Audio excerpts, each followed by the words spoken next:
ये ज्ञानवर्धन क्या यूं ही हो जाता? अरे थोड़ा बहुत काम को एडजस्ट किया, थोड़ा इधर किया, थोड़ा उधर किया, लेकिन ये ज्ञान तो आपके साथ चिपक गया, ये तो आपका अपना हो गया। इसमें तो अब किसी की बपोती नहीं है, कोई छीन नहीं सकता, ये तो बिल्कुल आपका ही होगा। भगवत स्मरण में लगे रहो, गुरुमुख होके जीवन को जियो, मनमुख होके नहीं। गुरुमुख व्यक्ति का ही जीवन जो है वो मोक्षगामी है। जिसके अभी तक गुरु नहीं, उसका जीवन अभी ठीक से शुरू नहीं। सुन लो चतुर सुजान, निगुरे नहीं रहना। सुन लो चतुर सुजान, निगुरे नहीं रहना। निगुरे का नहीं कोई ठिकाना, निगुरे का नहीं कोई ठिकाना। 84 में आना जाना, 84 में आना जाना। पड़े नरक की खान, निगुरे नहीं रहना। पड़े नरक की खान, निगुरे नहीं रहना। कई लोग कहते हैं समाज में, बोले चलता पुर्जा है, चलता पुर्जा है, बहुत तेज है, चलता पुर्जा है, हम तो भोले भाले। बेटे तू भोला भाला ठीक है, ये चलता पुर्जा लोगों को चूना लगा रहा है ना, चलता पुर्जा बन के, तो ये चलता ही रहेगा 84 लाख योनियों में। इसका नहीं क्रम नहीं रुकने वाला, क्योंकि तो चलता पुर्जा है, लोगों को चलाता रहता है, खुद भी चलता ही रहेगा। निगुरे का नहीं कोई ठिकाना, निगुरे का नहीं कोई ठिकाना। 84 में आना जाना, 84 में आना जाना। पड़े नरक की खान, निगुरे नहीं रहना। पड़े नरक की खान, निगुरे नहीं रहना। निगुरा होता ही का अंधा, निगुरा होता ही का अंधा। खूब करे संसार का धंधा, खूब करे संसार का धंधा। पड़े नरक की खान, निगुरे नहीं रहना। पड़े नरक की खान, निगुरे नहीं रहना। इसलिए सबूरे बन के रहो जीवन में। किसी न किसी का आपके सर पे हाथ तो हो, आपके सर पे किसी का हाथ ही नहीं है, आप तो फिर अनाथ हो गए ना। अरे भाई किसी कोई हो तो जिससे आप दुख दर्द में अपने दिल की बात कह सको, जीवन में कोई तो ऐसा हो। तभी तो कहते हैं त्वमेव माता च पिता त्वमेव तमेव बंधु च सखा त्वमेव। भाई आपके माता पिता के समान भी हैं, और कई बार आपके मित्र हैं। आप कुछ बात किसी को नहीं बता पा रहे, पति को नहीं बता पा रहे, पत्नी को भी नहीं बता पा रहे, भाई को भी नहीं। गुरुजी से पूछ लो, गुरुजी क्या करे, कैसे करे? बोले बेटा ऐसा है, तू ऐसा कर ले, या तो समय प्रतिकूल चल रहा है, चुप रहे, चुपचाप भजन करता रहे, ये चल जाएगा सब। गुरु तो ऐसे होते हैं। अरे वही तो अपने होते हैं भाई, उनसे ज्यादा निकट में निकट और कौन होता है?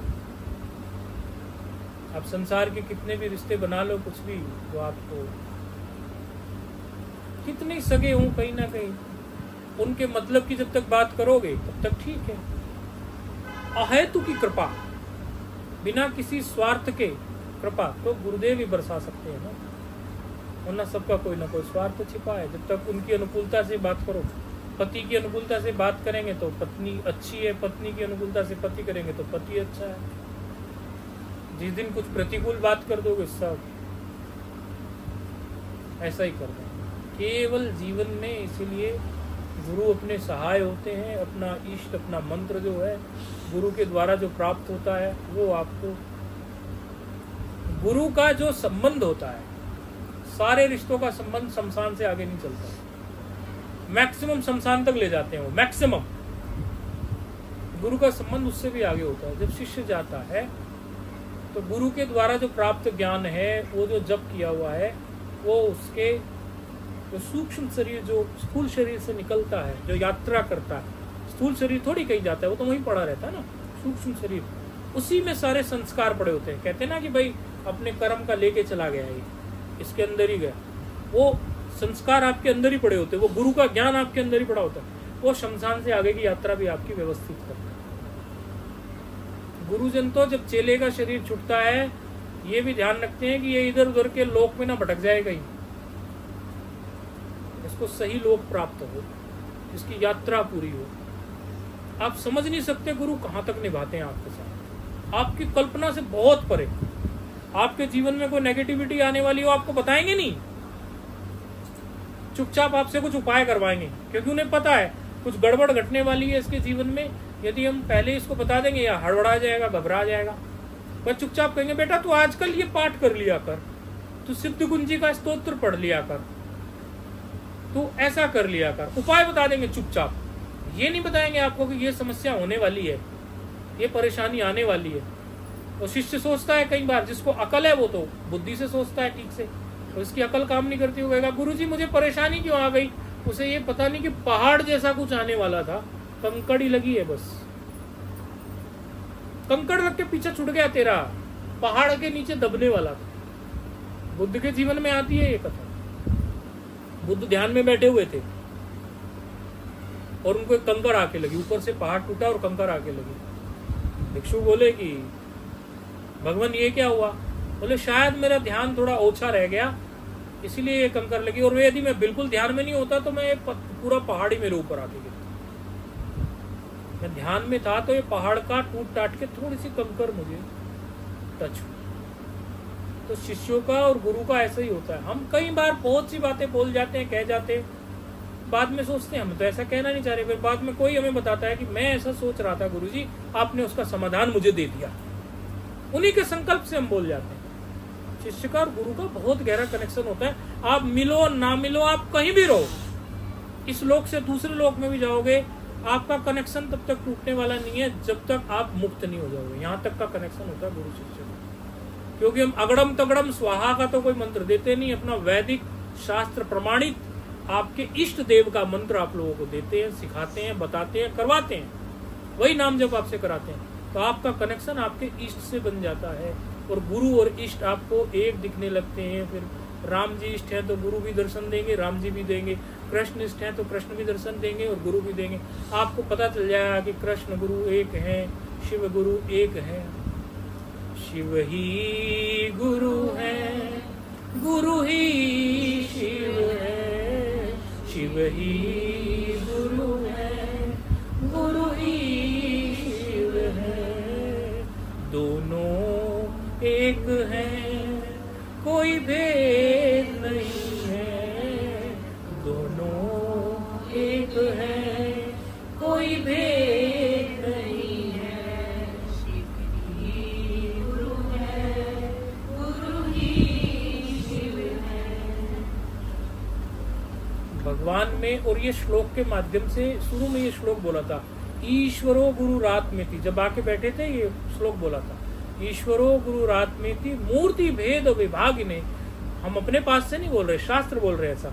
व्योमवद व्याप्त देहायो दक्षिणा मूर्तये नमः। बोले ईश्वर गुरु और हमारी अंतरात्मा आत्मा तो तीनों एक ही होते हैं, बस मूर्ति का ही भेद है, अलग अलग दिखते हैं। व्योमवद व्याप्त, पूरे आकाश की तरफ फैले हुए हो। कहीं भी जाओ आप, आकाश पीछा छोड़ता है क्या?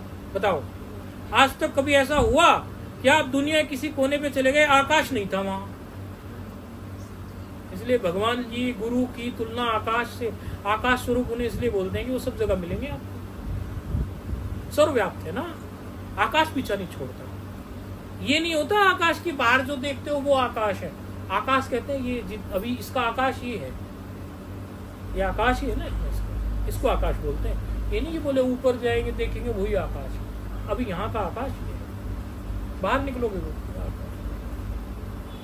इसीलिए गुरु का और शिष्य का संबंध इतना घनिष्ठ होता है कि आपको घबराने की जरूरत नहीं है। आप जहाँ भी हो, जैसे भी हो, आपका मिलना नहीं हो पाया, नहीं मिल पाए, आप अपने इष्ट मंत्र को जपिए जो आपको मिला है, गुरु मंत्र को, और आप जपते जपते, आजकल तो फोटो का भी माध्यम है, मोबाइल का माध्यम है, गुरुजी का चित्र सत्संग भी उपलब्ध होते हैं। पहले तो ऐसा भी नहीं था। आप वहां से प्रेरणा पाइए। जो बेचारा किसी कारण नहीं पहुंच पाया उसके लिए हम बोल रहे हैं, या आप लोग भी कभी नहीं पहुंच पाओ तो उससे प्रेरणा पाइए कि गुरु महाराज मैं आज किसी कारण से नहीं पहुंच पाया, ये सत्संग तो सुनूंगा पूरा। और जो नहीं पहुंच पाया वो उस दिन का सत्संग वो अवश्य सुने, कहीं कुछ छूट ना जाए, कहीं कुछ छूट ना जाए, कहीं कुछ छूट ना जाए। गुरुमुख हो गए जीवन में, गुरु की सेवा में। कई लोग कहते हैं हमारे पास धन नहीं है, तो तन और मन तो है, और तन भी क्या चाहिए, हम आप कहाँ लेके जाएंगे आपके तन को, हम अपने साथ तो लिए नहीं फिरेंगे। मन की बात आ गई मुख्य तौर पे। बोले गुरु महाराज हमारे पास धन नहीं है, कोई बात नहीं बेटा, अब तो हम बार बार बोलते हैं, कोई ये सोचता होगा गुरु महाराज के पास जाएंगे लिफाफा लेके जाना पड़ेगा। अरे तू 2 फूल ले आ। कहता गुरु महाराज 2 फूल कहाँ से लाऊं, कहीं तोड़ ला कहीं से बागीचे से। और बागीचे में तो माली मना कर दे, अरे नीम के पत्ते कोई मना नहीं करेगा, 2 नीम के पत्ते ला गुरुजी को रख दे, हो गया बस। सत्संग सुनने आ, लेकिन कई लोग इस बात का फिर दूसरा बेनिफिट उठाते हैं। बोले गुरुजी ने कहा था नीम के पत्ते, तो नीम के पत्ते ही ले चलता हूँ, दक्षिणा तो देनी नहीं है। तो जिसपे जब जो जैसी परिस्थिति हो उसको वैसी परिस्थिति से ही अपनी सेवा करनी चाहिए। अगर ऐसी परिस्थिति है कि धन इत्यादि नहीं है तो नीम पत्ते भी ठीक है, और परिस्थिति है तो फिर कर्पण नहीं बनना चाहिए, क्योंकि जितना हम अर्पित करते हैं ना वही फिर मल्टीप्लीकेशन होकर हमें मिलता रहता है। प्रकृति में सब ऐसे ही चल रहा है, हमसे हमें भी जैसे कोई चीज वस्तु कोई प्राप्त हुई, आगे किसी को दे देंगे, किसी और काम में लग जाएगा, आती रहती है जाती है।